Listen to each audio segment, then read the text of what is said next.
اعوذ باللہ من الشیطان الرجیم، بسم اللہ الرحمن الرحیم۔ السلام علیکم ورحمۃ اللہ وبرکاتہ۔ آج کی ویڈیو میں ہم بات کریں گے قرآن کی سب سے مختصر مگر معنی کے اعتبار سے سب سے عظیم سورت سورہ کوثر کی فضیلت پر نبی کریم صلی اللہ علیہ وسلم نے فرمایا، الکوثر جنت میں ایک نہر ہے جس کے کنارے سونے اور چاندی کے ہیں، اور اس کا پانی دودھ سے زیادہ سفید، شہد سے زیادہ میٹھا ہے۔ اللہ تبارک و تعالیٰ فرماتا ہے، انا اعطیناک الکوثر فصلی لربک وانحر ان شانئک ھو الابتر۔ یعنی اے نبی صلی اللہ علیہ وآلہ وسلم، ہم نے آپ کو بے پناہ خیر عطا کی ہے، لہٰذا اپنے رب کے لیے نماز پڑھیں اور قربانی کریں۔ یقیناً آپ کا دشمن ہی ہے بے نام و نشان رہے گا۔ یقیناً آپ کا دشمن ہی بے نام و نشان رہے گا۔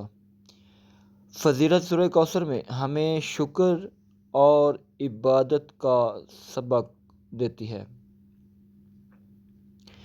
یہ سورت ہمیں یاد دلاتی ہے کہ کامیابی صرف اللہ کی رضا میں ہے، اور نبی کریم صلی اللہ علیہ وسلم کے مخالف کبھی کامیاب نہیں ہوں گے۔ سورہ کوثر کی تلاوت رزق میں برکت، دل کے اطمینان اور آخرت میں نبی پاک صلی اللہ علیہ وسلم کی شفاعت کا ذریعہ بن سکتی ہے۔ اللہ ہمیں قرآن کو سمجھنے اور عمل کرنے کی توفیق دے، آمین۔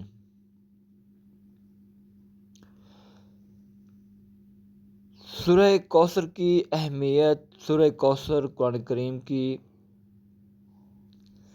سب سے مختصر مگر بے حد بابرکت سورت ہے۔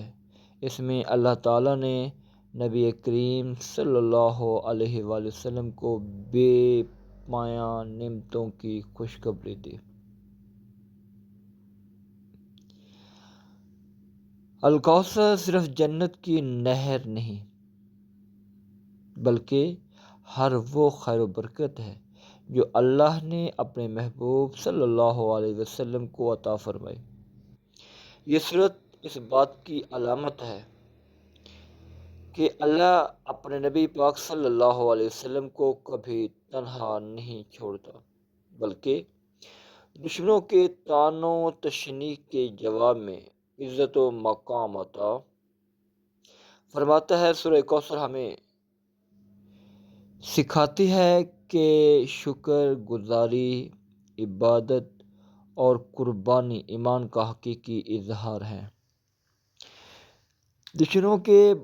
دشمنوں کی باتوں کی پرواہ نہ کریں، اللہ ہی عزت دینے والا ہے۔ عبادت اور قربانی کا مقصد صرف اللہ کی رضا حاصل کرنا ہے۔ جو مسلمان روزانہ سورہ کوثر پڑھتا ہے، اللہ اس کے دل کو اطمینان، رزق میں برکت اور دین میں پختگی عطا فرماتا ہے۔ یہ سورت ایمان، محبت رسول صلی اللہ علیہ وآلہ وسلم اور اللہ پر توکل کا پیغام دیتی ہے۔ اللہ ہم سب کو اس پر عمل کرنے کی توفیق عطا فرمائے، آمین یا رب العالمین۔